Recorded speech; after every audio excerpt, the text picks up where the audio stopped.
তো আজকের পর থেকে আমার চ্যানেলে আর কোনো ভিডিও আসবে না বন্ধুরা।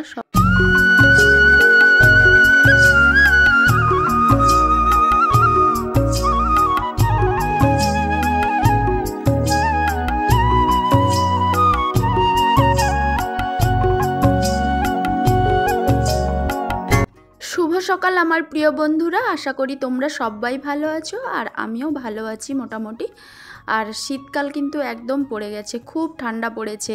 আর সকাল থেকে বাসন ধোয়াটা এই ঠান্ডার দিনে এতটা চাপের না, কি বলবো তোমাদের। তখনই মনে হয় যে মেয়ে না হয়ে ছেলে হলে ভালো হতো। প্রায় রাতে খাওয়া দাওয়ার পরে বাসনগুলো ধুয়ে রাখি, কিন্তু এক দিন হয় না যে ওই ধুতে ভালো লাগে না, দূর শুয়ে পড়ি। এরকম হয়েছে কালকের রাত্রে, তো শুয়ে পড়েছি। আর সকাল থেকে উঠে এই শীতকালে বাসন ধোয়াটা না একটু কষ্টকর হয়। কি বলো তো, একটুতে আমার ঠান্ডা লেগে যায় না, আর বিশেষ করে এই শীতকালের সময় তো মানে একটু এতে ঠান্ডা লেগে যায়, তো খুব নিরাধিরায় থাকতে হয় তার জন্য। আর এদিকে দেখো বাসন ধুয়ে এখন চলে এসেছি সবজি গোছাতে। কালকের বাজার থেকে কিছু সবজি আনছিলাম, তো ওইগুলো সবজি ঝুড়িতে রাখবো বলে চলে এসেছি। আর সবজি ঝুড়িটাও না একটু নোংরা হয়ে আছে, ওটা পরিষ্কার করে নিচ্ছি। আর তেমন কিছু সবজি আনিনি, কারণ একাই তো খাই। আর তোমাদের দাদাভাই তো সবজি খেতে পছন্দই করে না, আর সবজি নিয়ে এলে আমাকে একাই খেতে হয়। ও তো শুধু মানে মাছ মাংস ডিম এইগুলো খেতে পছন্দ করে, আর আমি কি করব, ওর সঙ্গে পড়ে কি খাবো না? তাই এই দেখো এই একটা বেগুন নিয়ে এসেছি। আর কি করব, আর বেশি নিয়ে এলে আবার মানে শুকনা হয়ে যাবে, ফ্রিজও নেই এখানে। তো যাই হোক, সবজি কম কম নিয়ে আসি। আর এই যে দেখো এইগুলো না আমাদের বাড়ির যে মালকিন, মানে আমরা যে বাড়িতে ভাড়ায় থাকি তার ঘরের আন্টি দিয়েছে। তো কিছু কামরাঙা আর একটা পেঁপে। তো দেখো এই মোট সবজি। তো চলো এখন সবজিগুলো ঝুড়িতে ভরে নিই। আর এই কাঁচা লঙ্কাগুলো না আমি এরকম বোখা ভেঙে ভেঙে রাখি, তো যাতে মানে অনেকটা দিন থাকে। বোখা থাকলে না তাড়াতাড়ি শুকিয়ে যায়, আর এরকম রাখলে অনেকটা দিন থাকে। আর সবজিগুলো গুছিয়ে কিন্তু আনাজ কাটা একদম শুরু করে দিয়েছি, যেহেতু দেরি হয়ে গেছে, রান্না করতে হবে। আর শীতের বেলা তো তাড়াতাড়ি চলে যায়, আর উঠতেও একটু দেরি হয় সকালে। আর আনাজ খোসাগুলো দেখো এরকমভাবে না চিকচিকায় করে রাখি, মানে পলিথিনে করে রাখি, তারপর বাইরে ফেলে দিই। তো চলো এখন ভাতটা রান্না বসিয়ে দিই।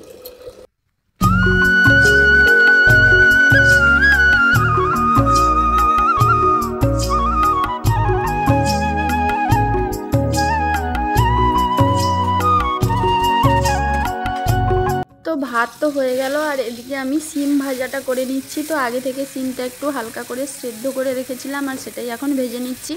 তো এরকম আগে সিদ্ধ করে আমি সিম ভাজি। তো তোমরা কে কেমন ভাজো কিন্তু কমেন্ট করে জানাও। আর এদিকে দেখো রান্না কিন্তু আমার একদম কমপ্লিট হয়ে গেছে। আর রান্না করার পর রান্নার জায়গাটা যা অবস্থা হয় সেটা পরিষ্কার করতে কিন্তু অনেকটা সময় লেগে যায়। তো সব কিছু করে নিয়েছি। আর এইদিকে দেখো এই যে সিম ভাজা করেছি। তো এই যে সিম ভাজা করেছি এগুলো কিন্তু আমাকে একাই খেতে হবে, কারণ ও তো খাবে না, আর ও কোনো সবজি খেতে চায় না। এই নিয়ে আমাদের মধ্যে অনেকটা ঝামেলাও হয়। আর এদিকে দেখো আলু বেগুন শালগম আর মাছ দিয়ে একটু মানে গায়ে গায়ে মাখা মাখা ঝোল করেছি।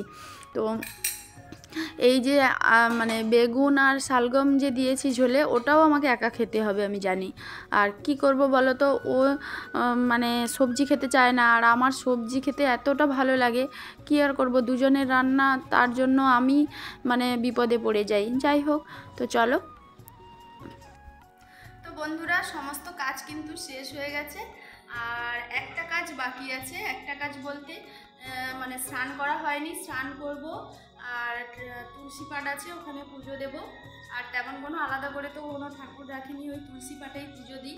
আর যেহেতু এটা ভাড়া বাড়ি, তো এখানে আর এত ঠাকুর আনিনি। আর তারপরে ওই স্নান করে অপেক্ষা করতে হবে ও কখন আসবে, এলে একসঙ্গে আবার খাওয়া দাওয়া করব। তো চলো এখন স্নান করে আসি। আর স্নান করতে যাওয়ার আগে আমার অবস্থাটা দেখো, আমি কিন্তু সর্ষের তেল মেখে নিচ্ছি। কারণ জানো তো বন্ধুরা, অনেকে না অনেক বডি অয়েল মানে কত কিছু মাখে। তো আমি কিন্তু এই স্নান করতে যাওয়ার আগে একটু সর্ষের তেল ভালো করে হাত পায়ে মেখে নিই, আমার কিন্তু একদম মানে পারফেক্ট হয়ে যায়। তো আর কোনো কিছু সারাদিন কিছুই লাগে না, আবার পরের দিন স্নান করতে যাওয়ার আগে এরকম তেল মাখি। তো আমি না বডি অয়েল মেখেও দেখেছি, কিন্তু মানে আমার একদমই শ্যুট করে না, কেন জানি না। এটা মানে সত্যি আশ্চর্য ব্যাপার। আর জানো তো এটা নিয়ে অনেকে কিন্তু হাসাহাসি করে, কি বলে যে বয়স্ক লোকদের মতো তেল মাখে, কিন্তু কি বলবো বলো, এটা কিন্তু আমার শরীরে একদম স্যুট করে যায়। তো ভালো আছে, মানে আমার স্কিনও ভালো আছে, আর আমি শীতকালে মেখেও দেখেছি আমার শরীরে যেন মানে খুব মানে ইমপ্রুভ করে। তো ঠান্ডা লাগা থেকে বা অন্য কিছুতে বা আমার মানে চামড়ার যে মানে উজ্জ্বলতাও বাড়ে আমি দেখেছি, মানে অন্য কিছু মেখে এতটা ভালো থাকি না। তো যাই হোক বন্ধুরা, স্নান করে তো চলে এসেছি, আর দেখো পুজো করছি। আর তোমাদেরকে পুজো করতে করতে একটা কথা জানাচ্ছি, এটা আমার কিন্তু শেষ ভিডিও, আর ভিডিও আসবে না। তো কিছু কারণবশত, পারিবারিক কারণবশত আমি আর ভিডিও দিতে পারবো না তোমাদেরকে। তো আজ থেকে আমার চ্যানেলে আর কোনো ভিডিও আসবে না। তো সবাই ভালো থাকবে, আর জানি না ভিডিও দিতে পারবো কি না, আর যদি পরে কোনো কারণেও আসি ভিডিও দিতে তখন আবার তোমাদেরকে জানাবো। তো এটাই কিন্তু আমার চ্যানেলের শেষ ভিডিও, আর এরপর থেকে কোনো ভিডিওই আমার চ্যানেলে আসবে না। জানি না তো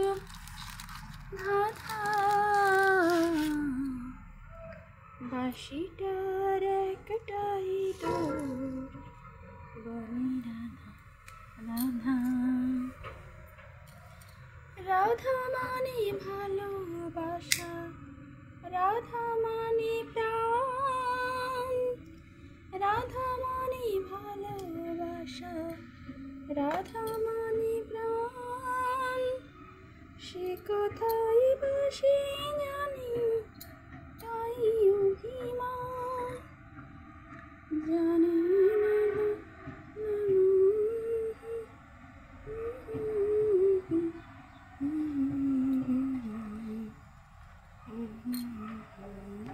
তো অনেকটা সময় পরে এলাম, সেই মানে পুজো করছিলাম, তারপরে একদম সন্ধ্যার সময় দেখো চা বানিয়ে আর একটু টিফিন বানিয়ে চলে এসেছি। আর এই টিফিনটা দেখো আজকে একদম নতুন করেছি। তো প্রথমে রুটি ভাজবো ভাবছিলাম, কিন্তু তারপরে ভাবলাম না, প্রত্যেক দিন তো রুটি খাই, আজকে একটু অন্য কিছু করে খাই। তো দেখো আটা রুটি করে কিন্তু এটা তৈরি করেছি পুরো চাউমিনের মতো, বলতে পারো এক প্রকার গরিবের চাউমিন। যদি আমি আবার ভিডিও দেই কখনো তোমাদের সঙ্গে এটা শেয়ার করব। তারপরে রাতে কিন্তু খিচুড়ি করে খেয়েছি, তো সেটা তোমাদের সঙ্গে শেয়ার করা হয়নি। আর এটা দেখো পরের দিনকার ভিডিও ক্লিপ একটা ছিল, তো তোমাদেরকে যেহেতু আর ভিডিও আসবে না তার জন্য এটা শেয়ার করে দিলাম। তো আমি দোকানে গিয়েছিলাম, আসার পথে এই হাঁসগুলোকে দেখলাম, তাই একটু ভিডিও করে নিয়েছিলাম। জানি পরের দিন দেখাবো, যেহেতু আমি আর ভিডিও করব না, তো তার জন্য এই ভিডিওর সঙ্গে জুড়ে তোমাদেরকে দেখিয়ে দিলাম। তো শেষবারের মতো একটা কথা বলবো, যে সবাই ভালো থেকো, সুস্থ থেকো। আর তো আমার কিছু বলার নেই, শেষবারের মতো বলছি, আর ভিডিও আসবে না আমার।